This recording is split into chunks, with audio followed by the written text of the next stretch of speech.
Leonardo da Vinci, Chapter 5, The Last Supper. As Lodovico's determination to take the ducal throne from his nephew became stronger, he asked the King of France to help him.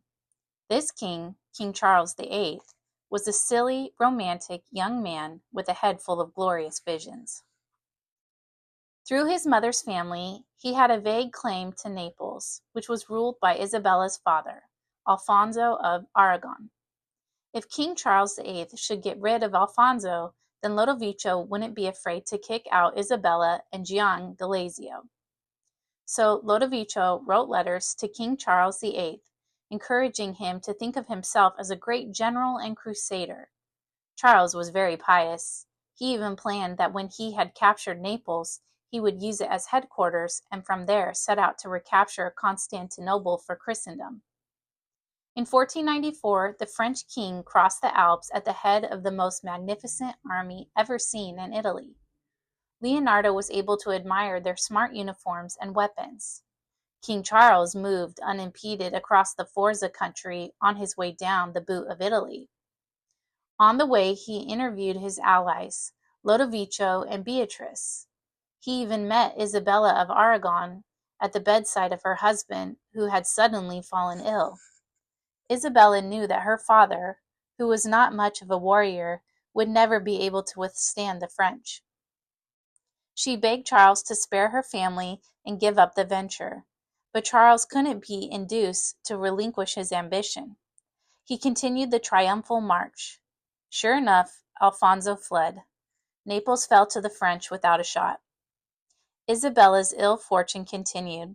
Her husband, Gian Galeazzo, died and left her and the two children at the mercy of Lodovico. Gian Galeazzo's death seemed so convenient for Lodovico that everybody was sure the young duke had been poisoned. But there was no proof, and nobody knows for certain, even now. In those times, diseases like typhoid and malaria often struck suddenly after a patient had eaten unwisely or had been staying in mosquito-haunted country. As people had no other explanation, they blamed almost every quick death on poison. Whether Lodovico had helped to kill his nephew or not, he wasted no time putting on a show of grief. By every rule, Gian Galeazzo's little son should have followed him as the next duke. But Lodovico had had quite enough of acting as regent.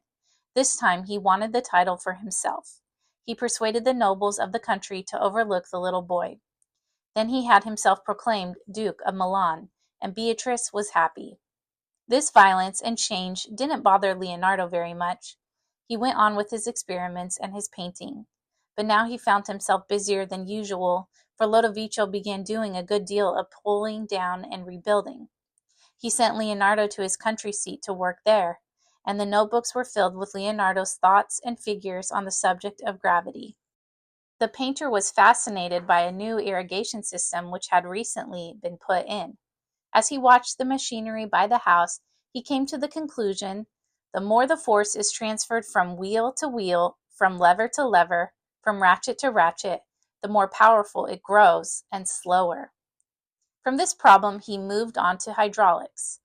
He could not quite discover how pressure is distributed on the surface of water, but he did observe that in a pump, the pressure on the water affects the force of the water pushed out in a fixed ratio. He began to write a treatise on the motion and measurement of water. Then he went on in his thoughts and realized that there was a connection between the behavior of water and that of air.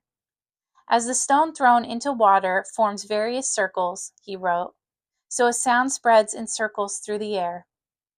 Nowadays, we know this, but until Leonardo began observing and thinking, none of the philosophers and scientists had gone that far. He also invented instruments to measure pressure and currents in rivers, to ascertain what effect these might have on riverbanks. But this peaceful period couldn't continue. The after effects of trickery were piling up on Lodovico il Moro.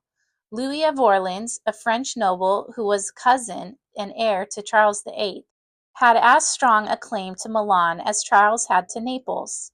Now he began trying to press this claim, threatening to bring another French army into Italy.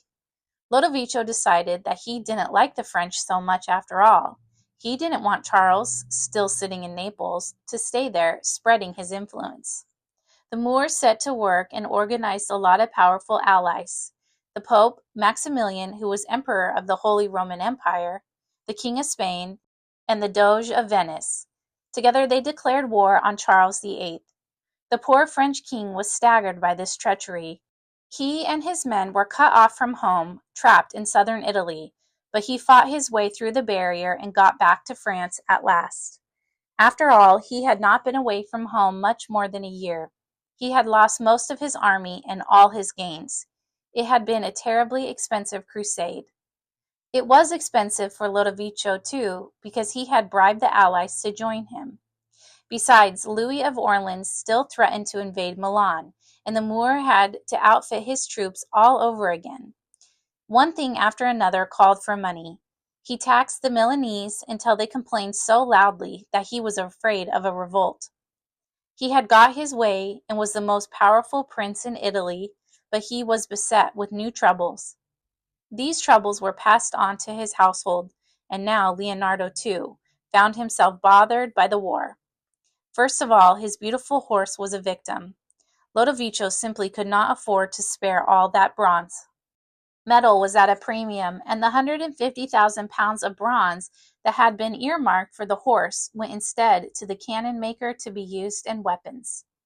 This was a tremendous blow to Leonardo, but there was nothing he could do about it. And then, at almost the same time, his pay was stopped.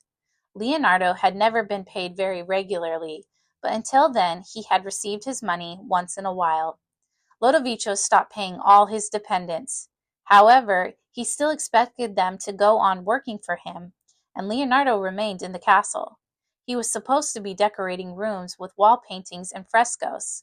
For a while, Leonardo actually did this, hoping against hope that Lodovico's treasurer would give him some of the money due him. In the meantime, he had nothing with which to buy food, let alone clothes. At last, after asking Lodovico outright and getting no satisfaction, he actually walked out on the job. Oddly enough, everybody was surprised by this action.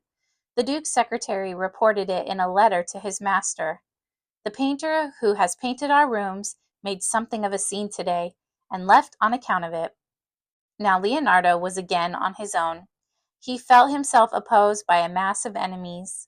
In the painter's circle there was a lot of jealousy and backbiting. Plenty of people who had envied him his secure, if ill-paid, position at court were now glad to spread malicious rumors about him. Leonardo determined to make a living out of the inventions that came so readily to his mind. He had great hopes of his needle-sharpening machine. He figured out how much he could make by running it himself at a certain charge per needle. As always happened in these calculations, Leonardo estimated he could make a good, comfortable income. But those were estimates on paper. As far as we know, the machine was never made. Then he turned around and invented a spinning wheel. 30 years later, somebody invented almost the same thing, and this one was actually manufactured. However, there was one gadget on Leonardo's spinning wheel that wasn't reinvented until 150 years ago in England. Leonardo dreamed up many other improvements for the textile trade. They are there in the notebooks, although they never appeared in solid form, and today we use things very like them. The two industries that kept Milan going were cloth making and steel making. Leonardo was fascinated by iron foundries and often thought of methods to improve the way the work was done. He invented rolling machines for making thin and uniform tin sheets, and others for gun making. Then there were grinding plants for gun barrels and other improvements, which were, again, wonderfully practical and years ahead of anything that was in actual use. During this time, Leonardo observed the effect of friction and worked out rules of physics for that. He observed that oil or grease reduced the resistance of friction. When he got so far as to think of roller bearings, he wrote, "This device gives circular motion a duration that seems marvelous and miraculous. These are marvels of the mechanical art." However, though all this was exciting, it wasn't earning him anything to live on. Lodovico had been trying to get a hold of another famous artist to take Leonardo's place.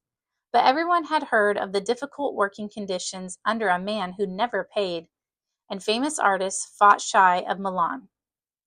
You would have expected Leonardo to go away and try his fortune in some other city, since this one had been so unkind. But he was strangely timid in such ways. He was reluctant to make changes unless he was really forced to do so. When he came from Florence, he had felt he had been forced out because nobody there appreciated him, and Lorenzo had never given him a position. In Milan, however, he had actually been recognized and was court painter for years.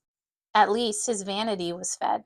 So even though he was angry with Lodovico, he didn't break off relations altogether. Finally, his need and the knowledge of Lodovico's need brought him to eat humble pie. He had been the one to walk out, now he was the one to ask to be re-established. He wrote to the Duke, reminding him of his work and suggesting that they have another try.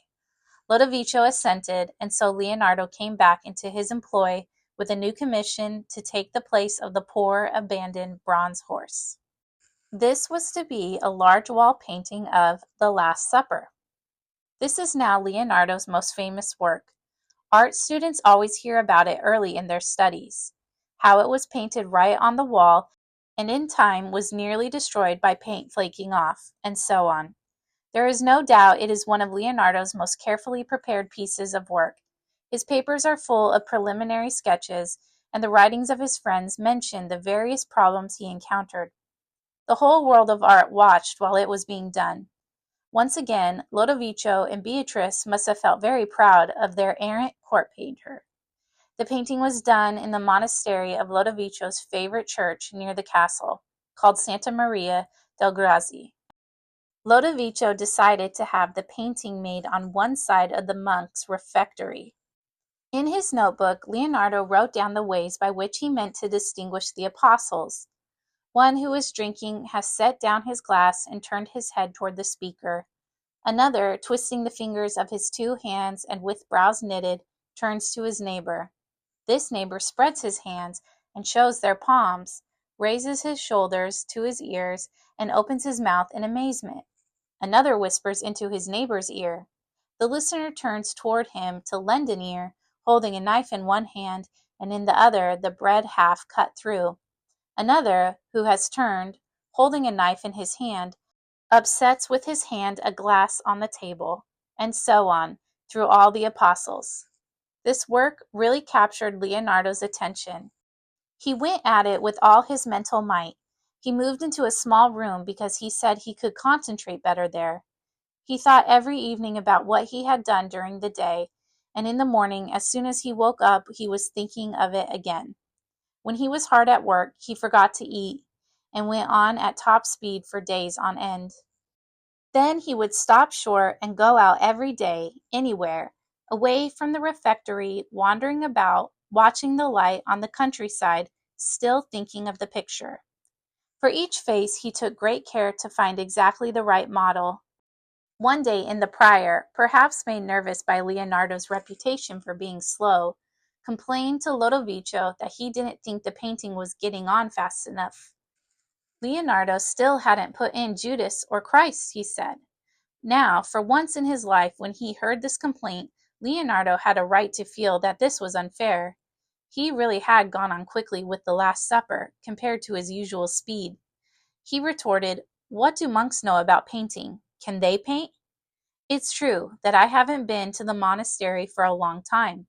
Yet, not a day passes without my devoting at least 2 hours to the work."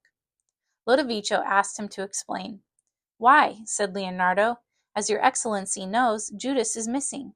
I can't find a model fit for such an abandoned character. For more than a year, I have been going down to the criminal quarter every day where the scum of humanity is to be found, but I haven't yet found what I want. If I can't find it there, I shall have to use the prior's head.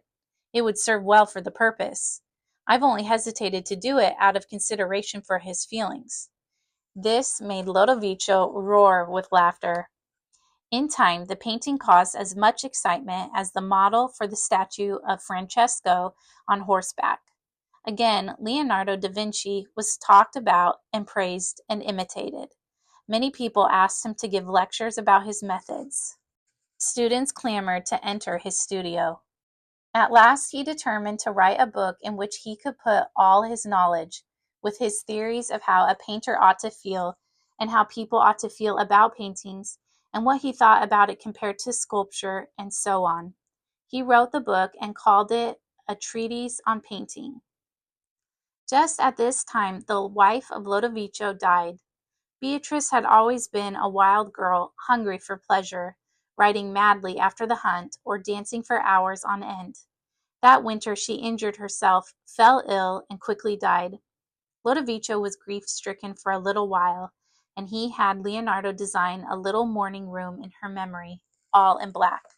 Before it was finished, the changeable man was feeling better again, and he switched his court painter to another job decorating the great banquet hall next door. Soon Lodovico made plans to marry again, but Charles VIII had his revenge in that matter. He persuaded the girl Lodovico had his eye on to reject her suitor. Charles himself died in 1498. This death mattered more to Lodovico than did his disappointment regarding marriage. For now Louis of Orleans became King of France, and would soon be able to march on Milan. Lodovico began to get frightened. He rushed around trying to rally his friends to help him defend the state, but after a lifetime of trickery, he found he had no friends. It was common knowledge that he was in grave danger. His flatterers dropped off. Now Lodovico thought about his sins more seriously than he had done during his short period of mourning for Beatrice.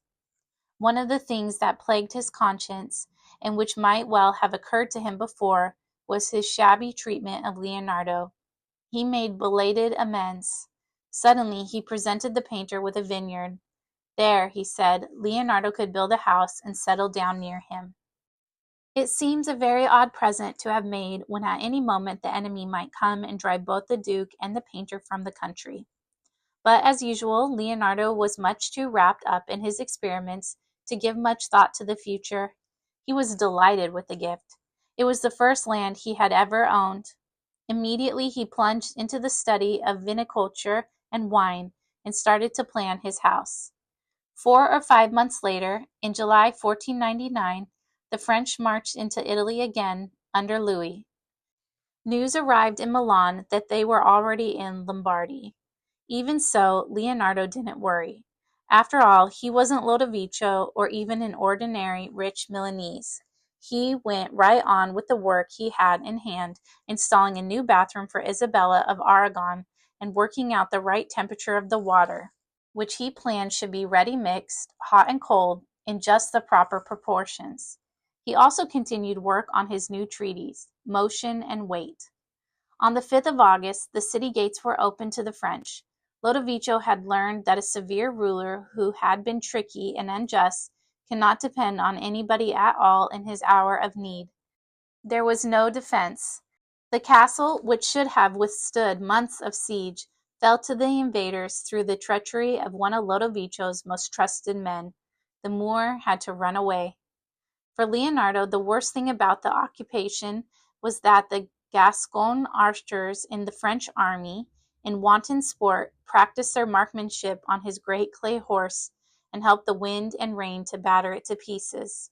It must have broken his heart to see this gallant effort finally destroyed, even though he had long since given up hope of ever casting it in metal.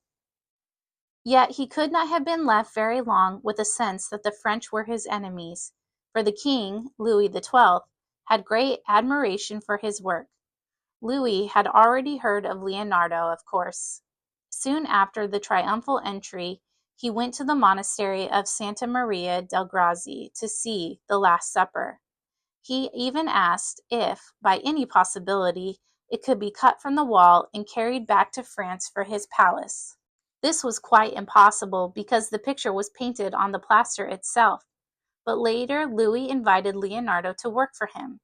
The offer was a flattering one. Leonardo's hungry soul had been almost satisfied. He was more sure of himself. He had arrived, in spite of Lodovico's stingy treatment for so many long years. Milan had months of uncertainty after the conquest. The French soldiers quartered on the town were brutal sometimes and stupid. Before long, the Milanese regretted that they had welcomed in the invaders. In memory, Lodovico did not seem so bad after all. For this reason, they were glad when Lodovico fought his way back to the throne. That is to say, Swiss mercenaries fought the way back for him. The Swiss were excellent soldiers, but after Lodovico had been back in power for a short time, they were bought over by the French, and the Duke was out again. This time it was the end for him. He was taken prisoner and carried off to France. There he was to languish in prison for 10 years before his death. Leonardo was not deeply involved in these upsets. He didn't accept Louis's invitation. Probably it seemed like too much of a change for the quiet man. But for a little while he worked for Louis's representative, or viceroy. All the while he hung on to his vineyard. When the situation continued uncertain, Leonardo decided to move on for a little while to Mantua. Mantua, not far from Milan, was governed by the Margrave Francesco Gonzaga and his wife Isabella d'Este, sister of the late Beatrice. Isabella was famous for her interests in the arts. For a long time she had begged Leonardo to do her the honor of coming to stay, and at last he accepted. He set forth with his naughty little servant Giacomo, nicknamed Soleil, which means the bad one. He had left Milan when he heard that Lodovico had been taken prisoner. The Duke has lost his state and his possessions and his liberty, and has brought none of his works to completion, wrote Leonardo calmly. No doubt he reflected that though he himself had failed to make that bronze horse, other people were even worse off.